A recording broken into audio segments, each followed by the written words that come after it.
It's Tuesday, April 27th. I'm Nick Roman with the afternoon edition of the LA Report from KPCC and LAist. Here are the stories we've been following today.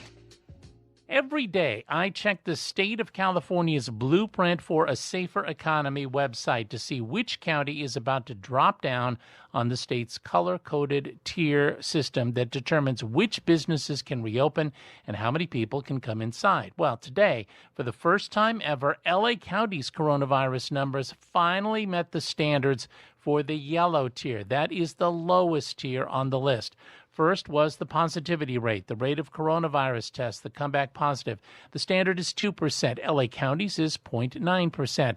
The health quartile, that's the positivity rate in low-income areas, the standard is 2.2%. LA County has it down to 1%. And then the tough one, new COVID-19 cases per 100,000 people.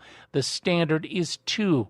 It took a long time, but LA County finally got it down to 1.9. Now, if LA County can maintain those yellow tier numbers for another week, it can ease more restrictions. Theme park capacity can move up to 35%. Ballparks, max capacity to 67%. Now, there's more, but LA County Public Health has to sign off on all of it. And now some good news today from Dr. Rochelle Walensky, the director of the Centers for Disease Control and Prevention. If you are fully vaccinated and want to attend a small outdoor gathering with people who are vaccinated and unvaccinated, or dine at an outdoor restaurant with friends from multiple households, the science shows if you are vaccinated, you can do so safely, unmasked.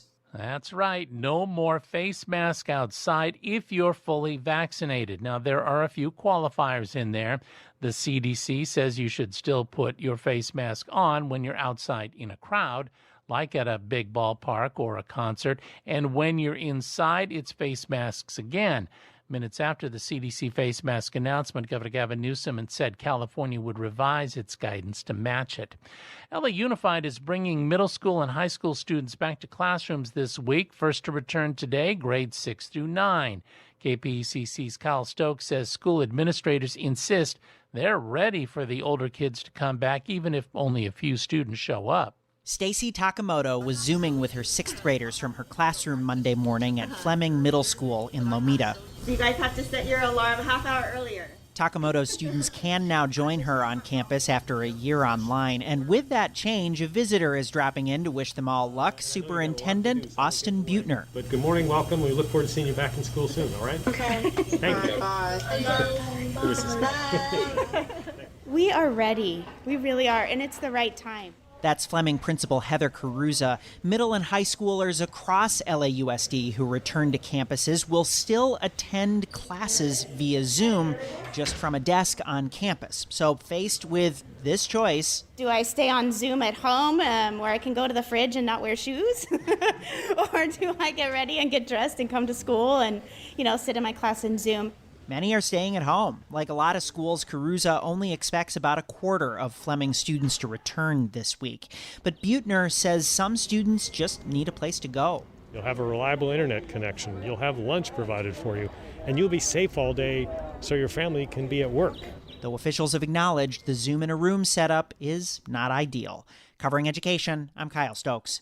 You can keep your kids on your health insurance until they're 26 years old. Now, LA Democratic Assemblyman Miguel Santiago wants to flip that around. His Assembly Bill 570 would let adult children extend coverage to their older parents. There's plenty of families up and down the state of California who help their parents financially, who their parents became their dependents or step-parents, and now can't give them a very basic right to health care through their own coverage plan.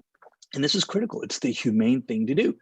Santiago's bill would also cover adult children with undocumented parents who can't get their own subsidized coverage through Covered California, the state's health insurance marketplace. State Insurance Commissioner Ricardo Lara is sponsoring AB 570. He says extending health coverage to dependent parents would raise the cost of premiums by less than 1%. AB 570 had its first hearing before the Assembly Health Committee this afternoon. Thanks for listening to the LA Report. I'm Nick Roman. Join us next time for another LA Report.